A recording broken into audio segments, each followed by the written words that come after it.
अयम सोहमयम नाहमिति क्षीणा विकल्पनाः सर्वमात्मेति निश्चित्य तूष्णीभूतस्य योगिनः। सब आत्मा है ऐसा निश्चय पूर्वक जानकर शांत हुए योगी की ऐसी कल्पनाएं कि यह मैं हूँ, यह मैं नहीं हूँ इत्यादि क्षीण हो जाती हैं। सब आत्मा है ऐसा निश्चय पूर्वक जानकर शांत हुए योगी की ऐसी कल्पनाएं कि यह मैं हूँ, यह मैं नहीं हूँ क्षीण हो जाती हैं।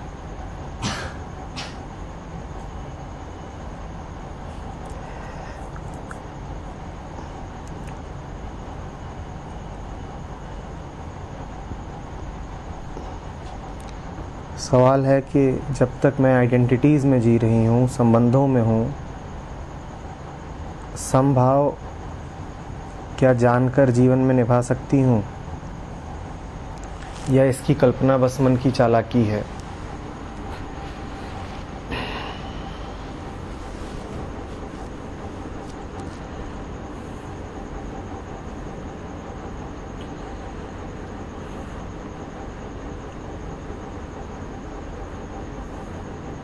मैं कुछ हूँ, मैं कुछ नहीं हूँ, ये दोनों ही भाव आपस में बिल्कुल गुथे हुए हैं। एक हमेशा दूसरे के साथ रहेगा ही रहेगा। आप कुछ हो ही नहीं सकते बिना कुछ अस्वीकार किए। पहचान बनाने का, आइडेंटिफिकेशन का अर्थ ही यही होता है कि एक खंड के साथ संयुक्त हो गए और दूसरे से दूर हो गए।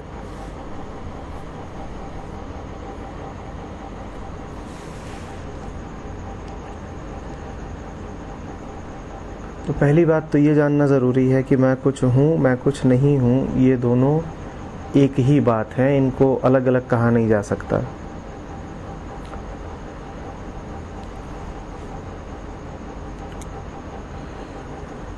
इसी कारण जब आप नीति की प्रक्रिया से भी गुजरते हैं तो भी आखिरी कदम बचा रह जाता है, नीति करने वाला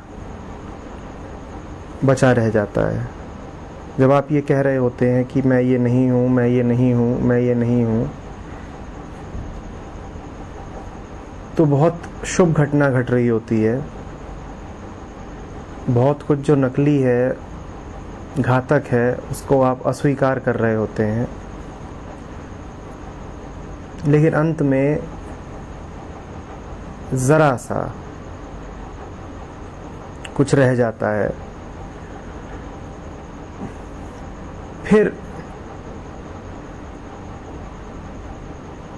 उसको भी विसर्जित करना पड़ता है। वो एक आखिरी कदम होता है। जब भी कहेंगे कि ये नहीं हूँ, ये हूँ, घटना एक ही घट रही होगी। दूसरी बात, कुछ भी होने का भाव, कुछ भी होने का भाव क्या है? हमने ये तो देख ही लिया है कि कुछ भी ना होने का भाव, कुछ भी होने का भाव एक ही है। तो इन दोनों को हम एक ही नाम दे देंगे, कुछ भी होने का भाव। कुछ भी होने का भाव। कुछ भी होने का भाव क्या है? कुछ भी होने का भाव मूलतः डर से निकलता है। कुछ भी होने का भाव मूलतः एक खाली स्थान से निकलता है।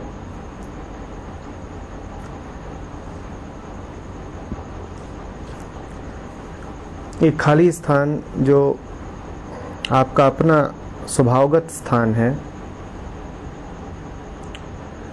उस स्थान से जब आप भूलवश अपने आप को ही, सत्य को ही पदच्युत कर देते हैं, जब वो जगह, वो आसन, वो सिंहासन खाली हो जाता है, तब आप उसको दुनिया भर के प्रपंच से, व्यक्तियों से, वस्तुओं से और संबंधों से भरने की कोशिश करते हैं।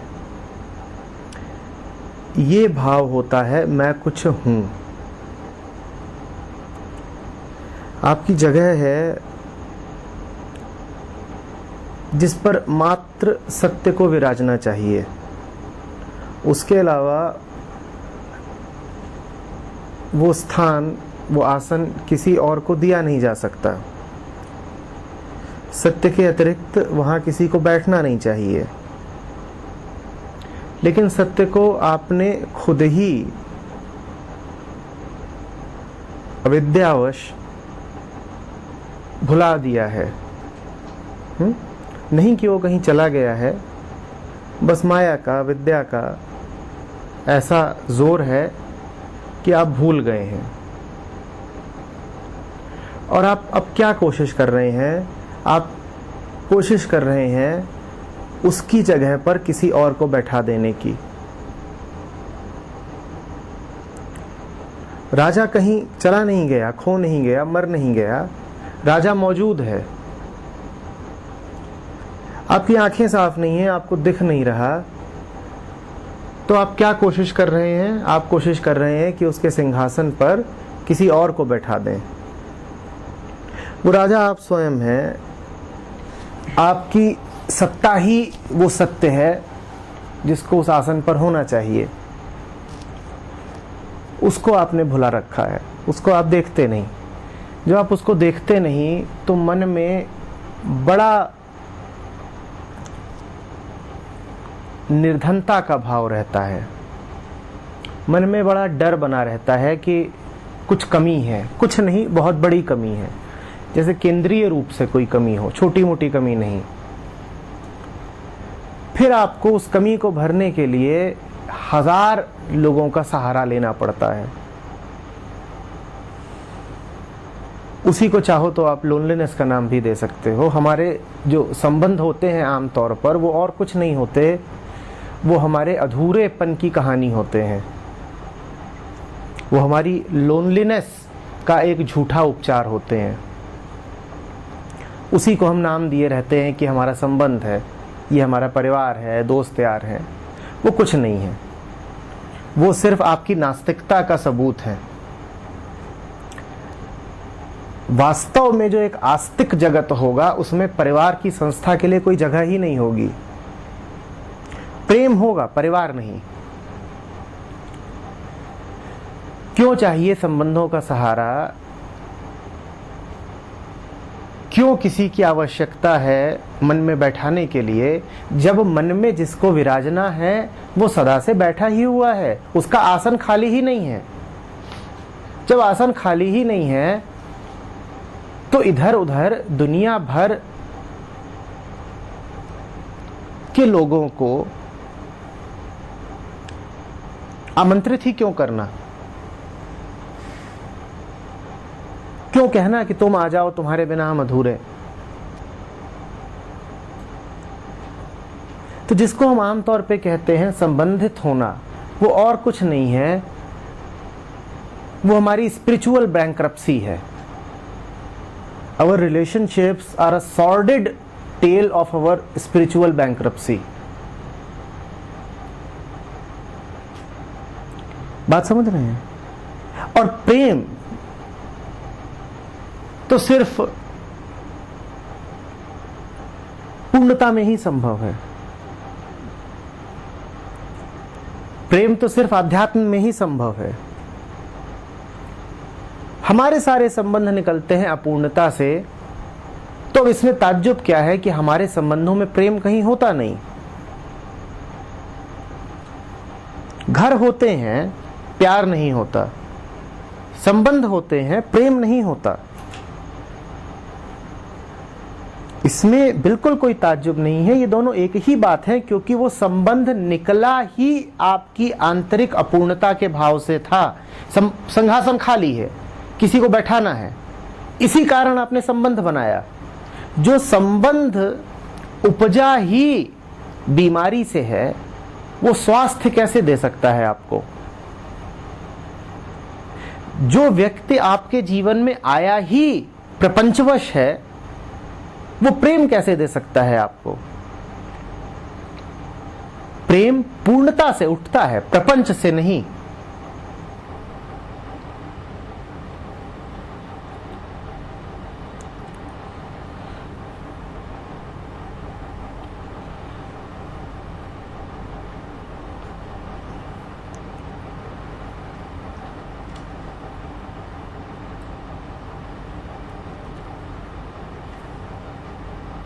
अब जरा इस रोशनी में देखें तो ये सवाल बहुत विचित्र हो जाता है कि मैं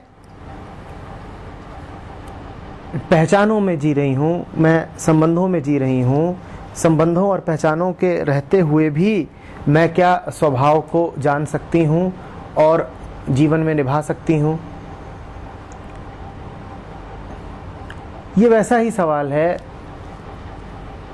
कि कोई भली चंगी टांगों वाला कहे कि मैं बैसाखियों पर चल रहा हूं, क्या इन बैसाखियों के साथ भी मैं मैराथन दौड़ सकता हूं?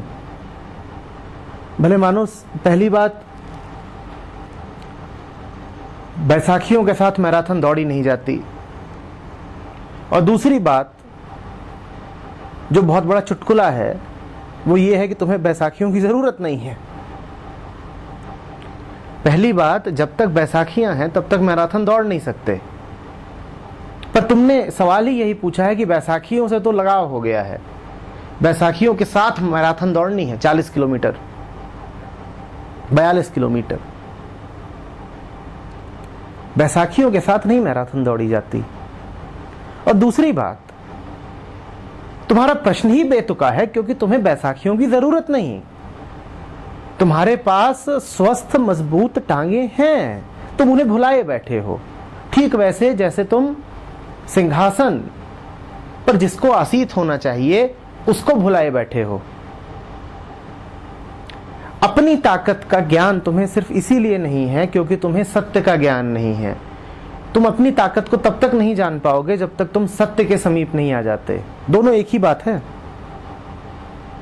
हम लेकिन असंभव की मांग करते हैं। हम कहते हैं सत्य का हमें कुछ पता नहीं, लेकिन हमें जीवन आत्मबल में जीना है कि जीवन में ताकत होनी चाहिए,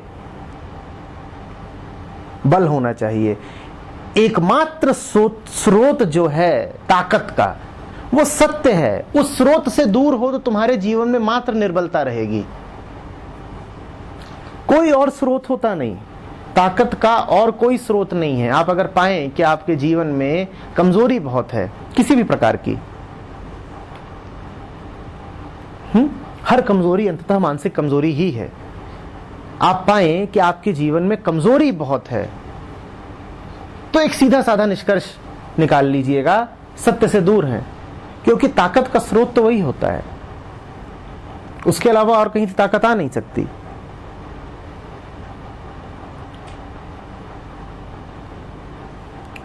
प्रत्येक बल मात्र आत्मबल ही है। हजार तरीके के बल होते हैं, पर आप देखेंगे उनके मूल की ओर तो आप पाएंगे हर बल के मूल में आत्मबल है।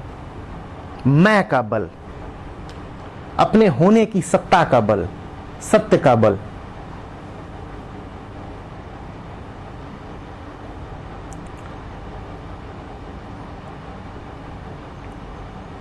मैं कुछ हूं, मैं बेटी हूं, मेरी कोई पहचान है, मैं पत्नी हूं, मैं मां हूं, मेरे और हजार संबंध हैं, दायित्व हैं, कर्तव्य हैं। ये तो वक्तव्य उठेगा ही तभी जब आप भूल गई हैं कि आप कौन हैं।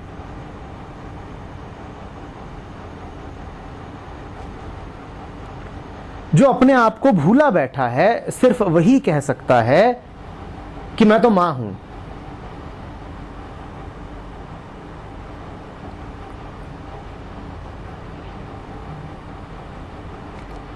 और भूलने के हजार तल होते हैं। एक बार इंटरव्यू ले रहा था, कैंडिडेट आया, मैंने पूछा कौन हो, परिचय दो, इंट्रोड्यूस योरसेल्फ। बोलता है आई एम अ बीटेक। मैंने कहा तय कर लो, इंसान हो कि बीटेक हो। उसको ये बात बड़ी अजीब सी लगी, उसने सोचा होगा कि इंटरव्यूअर बेवकूफ है।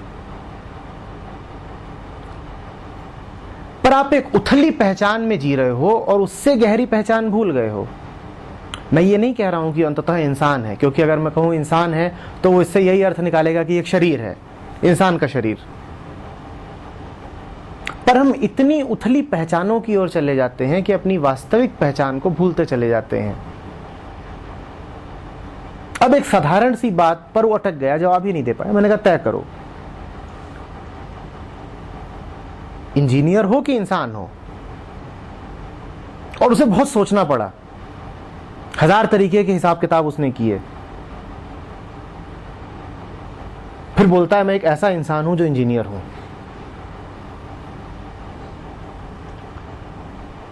भूल ही गया है कि पहले क्या आता है, भूल ही गया है कि पहले क्या आता है, कि स्रोत क्या है। यही मैं हर मां से पूछना चाहता हूं, मां हो कि इंसान हो। साधारण अवस्था में अगर आप 1000 माओं से ही सवाल करेंगे तो उनमें से 999 कहेंगी मां हूं। भूल ही गई हैं कि इंसान है, भूल ही गई हैं। उन्हें याद ही नहीं कि मां वगैरह तो ठीक ऊपर ऊपर की बात है।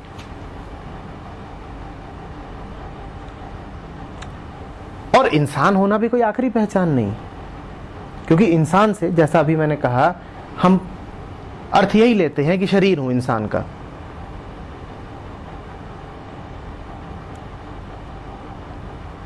आपने देखा ही होगा कि जब भी कोई कहे कोई वक्तव्य जिसमें मैं शब्द आ रहा हो और आप उससे पूछो कि मैं माने कौन, तो तुरंत अपनी ओर उंगली दिखाई कहता है मैं माने मैं। अपने शरीर की ओर उंगली दिखाता है। शरीर के अलावा उसकी कोई पहचान बची नहीं है।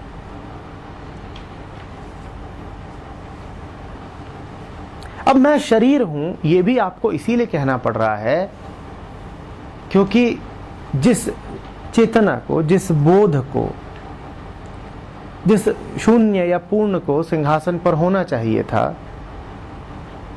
उसकी जगह आपने एक खंडित पदार्थ उर्फ शरीर आपने वहां बैठा दिया है।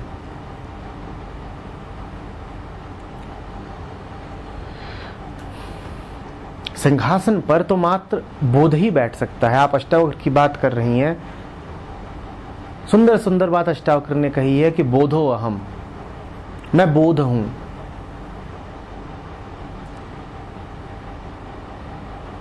पर जब बोध की अनुपस्थिति प्रतीत होती है, तब बोध का एक घटिया विकल्प उस सिंहासन पर बैठ जाता है, और वो घटिया विकल्प है शरीर। मैं आप लोगों से अक्सर इसीलिए कहता हूं कि मुझे मत देखा करो। मुझे देखना बोध का एक घटिया विकल्प है। मुझे आप सिर्फ तब देखोगे जब उस सिंहासन पर आपको किसी शरीर को बैठाना होगा, और शरीर का हक नहीं वहां बैठने का। वहां पर तो मात्र परम चैतन्य सत्ता ही विराज सकती है। पर उसकी ओर से हम अनभिज्ञ हैं, तो फिर वहां पर कुछ भी और हम रखते जाते हैं, वस्तु, विचार, शरीर, संबंध। वस्तु, विचार, शरीर, संबंध, ये बहुत ओछे हैं। ये नहीं वो बन पाएंगे जो सत्य है, बिल्कुल नहीं बन पाएंगे। इनमें कोई दम नहीं, इनकी कोई ताकत नहीं।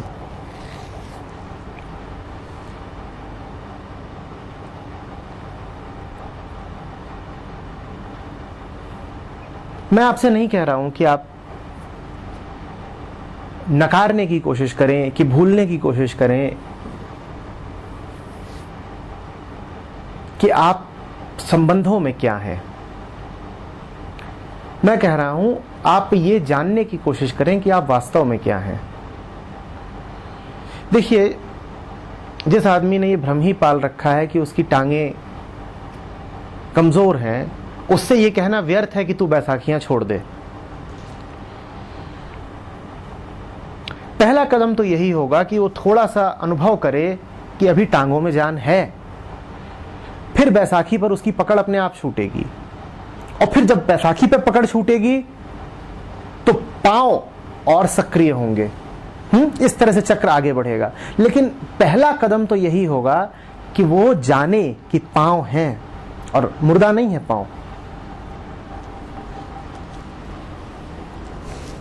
आप जब तक सिंहासन पर उसके असली हकदार को नहीं बैठाएंगी, तब तक उस पर चोर, डाकू, लुटेरे, जेब कतरे यही आके बैठते रहेंगे।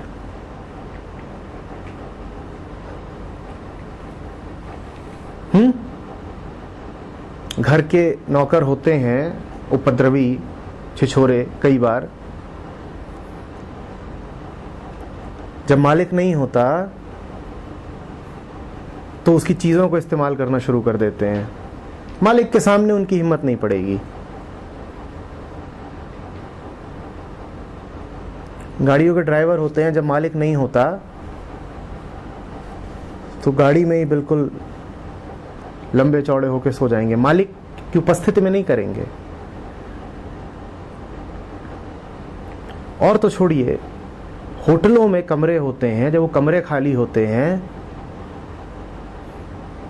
तो इधर उधर के वेटर वगैरह जाएंगे और बढ़िया बिस्तर पे चौड़े होकर के लेट जाएंगे, कमरे का प्रयोग करेंगे। वो नहीं कर सकते जब वो कमरा उस कमरे के हकदार द्वारा भरा हुआ है।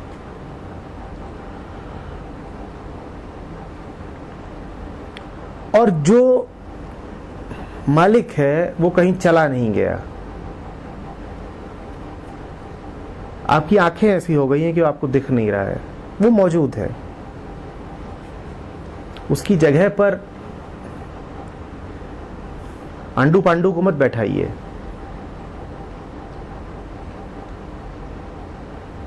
आंडू पांडू के साथ भी आप अन्याय करते हो, उनको परम की जगह पे बैठा के।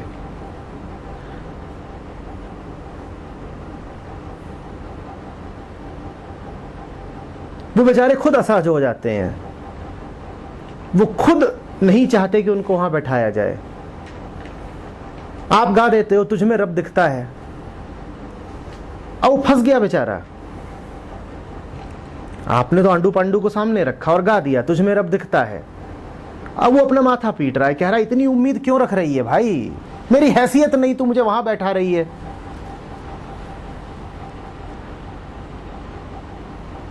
पर जब रब नहीं दिखता अपनी सही जगह पर, तो आंडू पांडू में रब दिखता है।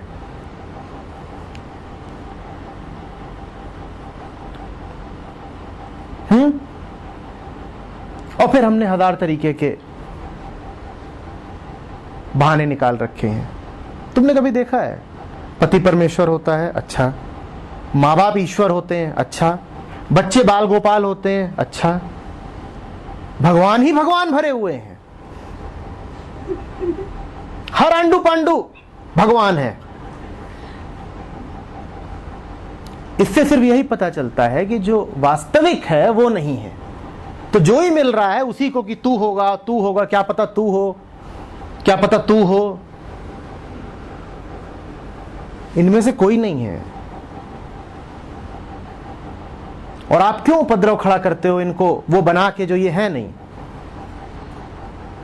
जन्माष्टमी आती है, वो इतने इतने से फुग्गू घूम रहे होते हैं, उनको आप कृष्ण कन्हैया बना देते हो।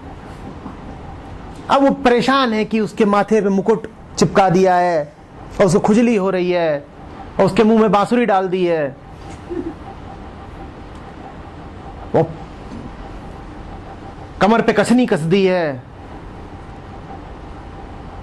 महाराज बाल गोपाल परमेश्वर, उसके लिए भी बोझ है, उसको बख्श दो। असली कृष्ण की तलाश करो ना, ये बाल गोपाल क्या खड़े कर रहे हो? पर असली कृष्ण की तुम तलाश करोगे नहीं, तुम सस्ते विकल्प ढूंढते हो। असली रब की तलाश करो ना। ये वासना से पूरित औरत और मर्द में क्या तुम रब ढूंढ रहे हो कि तुझमें रब दिखता है? असली रब नहीं दिखता। कि फिर जो चिकना चेहरा सामने आया उसमें रब दिख रहा है।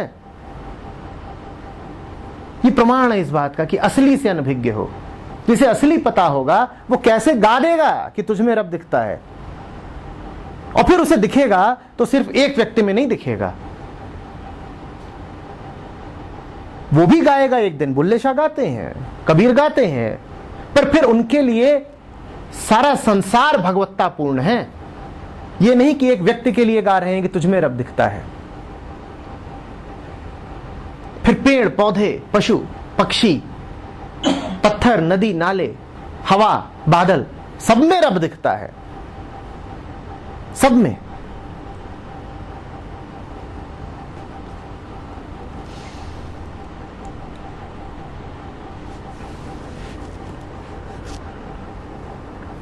ये आंडू पांडू का चक्कर छोड़ो, किन झंझटों में फंसे हुए हो। इसमें किसी की भलाई नहीं है, न तुम्हारी न फुग्गू लाला की।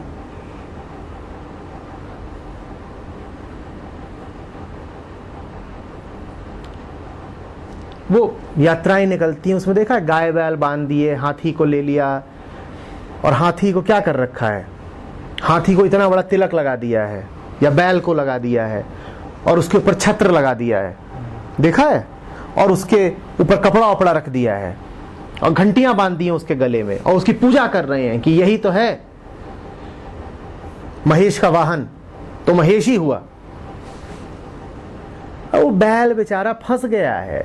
आप भी अपने बैल को मुक्ति दो, वो बैल ही है, उसको क्यों महेश बना रखा है? फंस गया है बेचारा।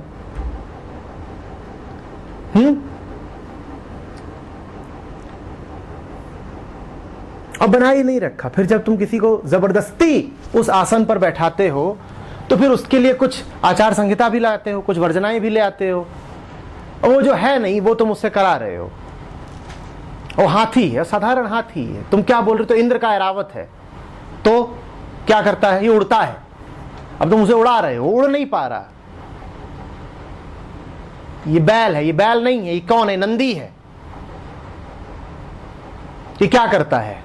ये भजन गाता है, और भजन नहीं गा पा रहा बेचारा।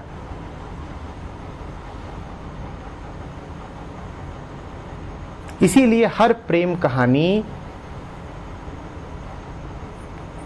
लगातार तनावपूर्ण होती है, लगातार असफल होती है, क्योंकि तुम उसमें जो खोज रहे होते हो वो तुम्हें मिल नहीं सकता। तुम रब खोज रहे हो उसमें, वो तुम्हें मिलेगा नहीं। तुम गलत जगह तलाश रहे हो। हर प्रेम कहानी को असफल होना ही होना है। तुम गलत जगह गलत वस्तु की तलाश कर रहे हो।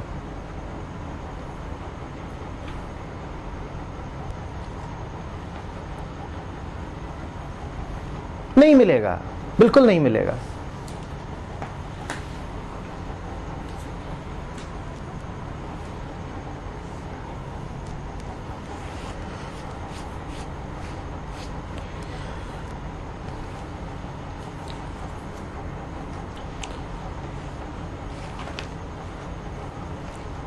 आप में कोई कमी नहीं, आप में कोई खोट नहीं, आपको कोई आवश्यकता नहीं कि आप मकान के लिए किराएदार तलाशें। मकान का मालिक मौजूद है, आपने क्यों बाहर लगा रखा है? For rent. और हमारा पूरा जीवन ऐसे ही बीतता है, माथे पे चिपका के घूमते हैं हम। क्या? For rent. मालिक मौजूद है और आप फॉर रेंट चिल्ला रहे हो। इससे बड़ी बेवकूफी क्या हो सकती है? उसके बाद आप सवाल पूछते हो कि जब तक मकान में किराएदार हैं तो तब तक क्या मैं स्वभाव को जान सकती हूं? अरे मकान में किराएदार बाद में है, मालिक पहले मौजूद है। मालिक को आवाज दो, किराएदार साफ हो जाएंगे बिल्कुल। और किराएदार भी परेशान है, इसमें किराएदार के साथ कोई अन्याय नहीं हो रहा। जबरदस्ती के किराएदार पकड़ लिए हैं आपने, कभी आना नहीं चाहते थे मकान में। पहले तो उनको रिझा रिझा के कि मकान बड़ा अच्छा है, आ जाओ। फंसाया है आपने किराएदारों को।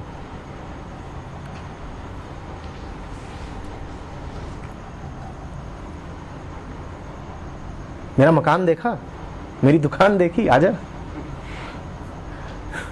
ये कमरा ऐसा है, वो बढ़िया है, क्या बेडरूम है, क्या रसोई है, आओ तो। अब वो आ गया है तो पूछते हो कि किराएदार आ गया है, मालिक के लिए कोई जगह बची क्या? किराएदार को घुसेड़ा किसने, ये बताओ। क्यों घुसेड़ा किराएदार को?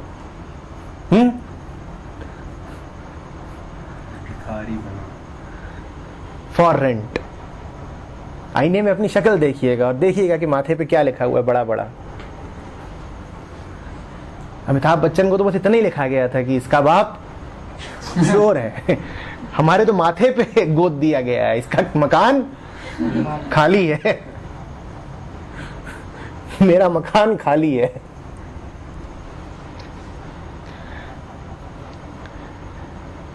उसको तो बाप के बारे में कुछ कहा गया था, तो उसका पूरा जीवन कितनी यंत्रणा में बीता। यहां तो आपके ऊपर ही आपने कुछ लिख रखा है, मेरा मकान खाली है। मकान खाली नहीं है, मकान खाली हो नहीं सकता।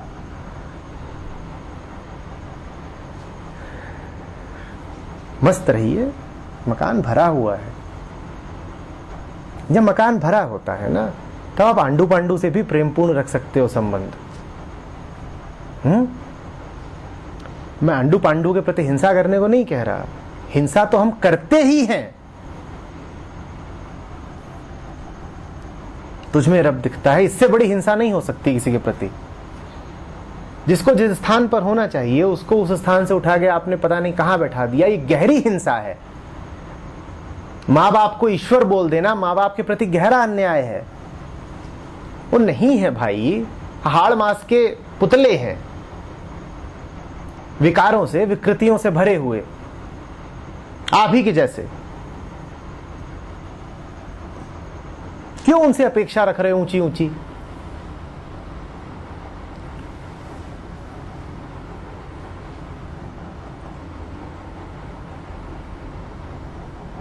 हम सब के जीवन में आंडू पांडू मौजूद हैं, हम सब स्वयं भी आंडू पांडू हैं। उन सब पांडुओं के साथ प्रेम का एक ही सूत्र है, क्या? उनको किराएदार जानो। उनको मकान के मालिक की जगह मत दे दो। मकान का मालिक मकान का मालिक है।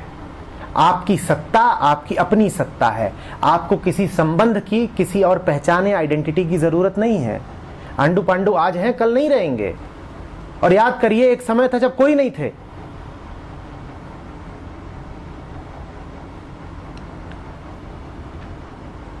उनके साथ अपने आप को इतना जोड़ करके मत देखिए।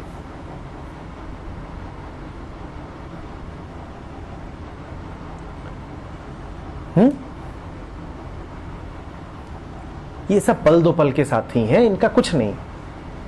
जो आपका असली साथी है, जो असली पति है, उसके साथ हो जाइए। ये सब तो ऐसे ही हैं, नौटंकी, प्रपंच, स्वांग। कि जैसे नाटक में कोई आकर के तुम्हारी पत्नी बन जाए, असली घर पे बैठी हुई है और तुम उसी के साथ भूल ही गए। कोई तरीका है? इनका कुछ नहीं है।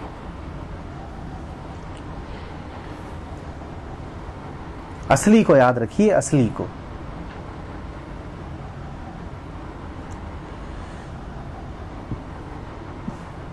आप परम की प्रिया हैं, छग्गूमल की नहीं। आप मिसेस परमेश्वर हैं, मिसेस पांडु नहीं।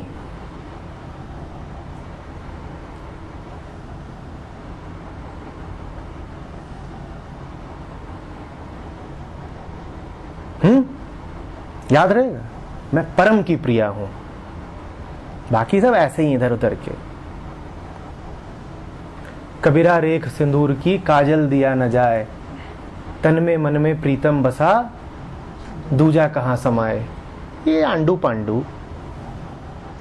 चल मकान खाली कर।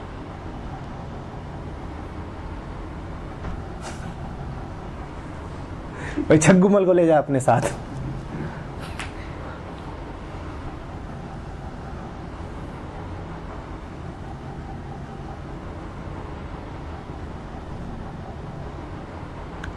लेकिन फिर दोहरा रहा हूं, कहना पड़ रहा है ऐसे स्वर में कि लग रहा है कि जैसे किसी का अपमान हो रहा है, कि जैसे हिंसा है। हिंसा नहीं है। फिर दोहरा रहा हूं, आंडू पांडू, छग्गूमल, इन सबसे संबंध प्रेमपूर्ण सिर्फ तब होंगे जब आप सत्य के आसन पर बैठे होगे। फिलहाल तो हम जैसा जीवन जीते हैं, हम सबके साथ अन्याय करते हैं। तो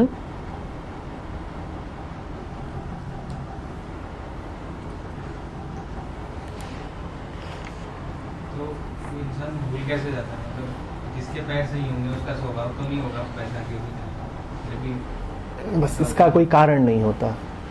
माया को अनादि कहा गया है, इसका कोई कारण नहीं होता। क्योंकि देखो, जानते ही हो ना तुम अच्छे से, हर कारण अंततः फिर उसी कारण से निकला है।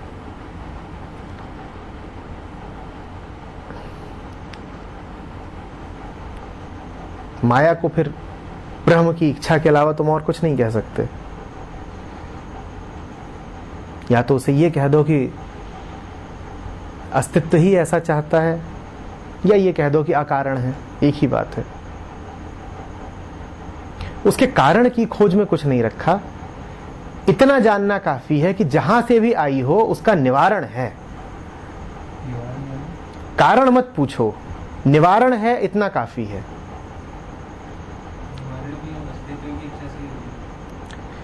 जो अभी हो रहा है वो अस्तित्व की इच्छा के विरुद्ध हो रहा है, तो यही है अस्तित्व की इच्छा। इसके साथ चलो। तुम यहां बैठे हो इस कमरे में, किसकी इच्छा है? तो हो रहा है निवारण, उसके साथ चलो।